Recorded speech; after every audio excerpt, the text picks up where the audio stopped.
Hello everyone, this is Ajisha, Assistant Professor, Department of Management Studies, Rohini College of Engineering and Technology. This topic deals with Companies Act 1956. On completion, students will be able to explain the features of the Act, understand the formation of companies. Companies Act 1956. The Indian Companies Act 1956 was an act passed in the Parliament of India in 1956. This act provides information related to formation of companies, registration of companies, dissolution of the company, and the responsibilities of the secretaries and executive director of the company. So, what are the features of a company? First is incorporated association. Company is an incorporated association of persons. In India, companies are formed and registered under the Companies Act 1956. Independent legal entity. A company has a legal entity distinct and separate from its constituent members. Third, separate property. Company cannot be the property of the person who owns all the shares in the company, nor can it be considered to be his agent. Perpetual existence.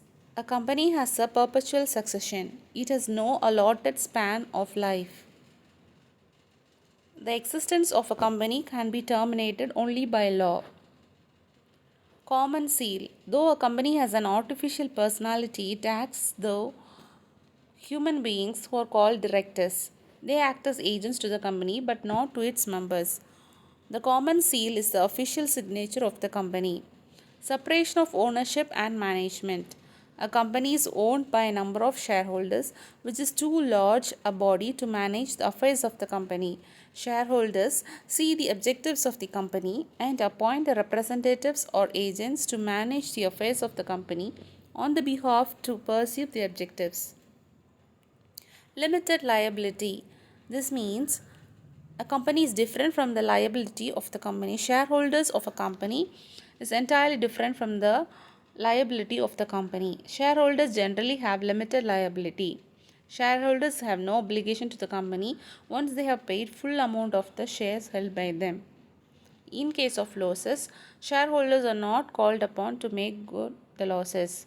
Transferability of shares. One can sell one's own share of ownership rights to an interested buyer as the shares of a company are transferable.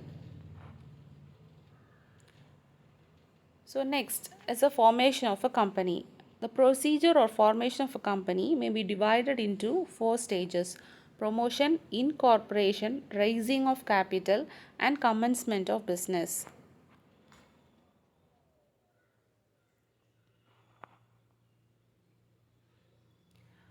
For getting registration, an application has to be made to the registrar. The application shall be accompanied by the following documents: Memorandum of Association, Articles of Association, a statement of nominal capital, a notice of address of the registered office of the company, a list of directors and their concerned, a declaration with all the requirements of the Act. Memorandum of Association.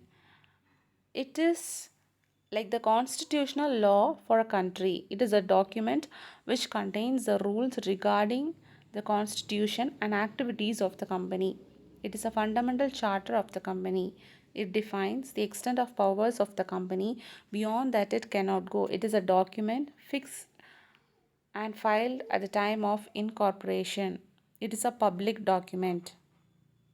Articles of association are the internal regulations of the company and are for the benefit of shareholders. These are the rules and regulation relating to the internal management of a company.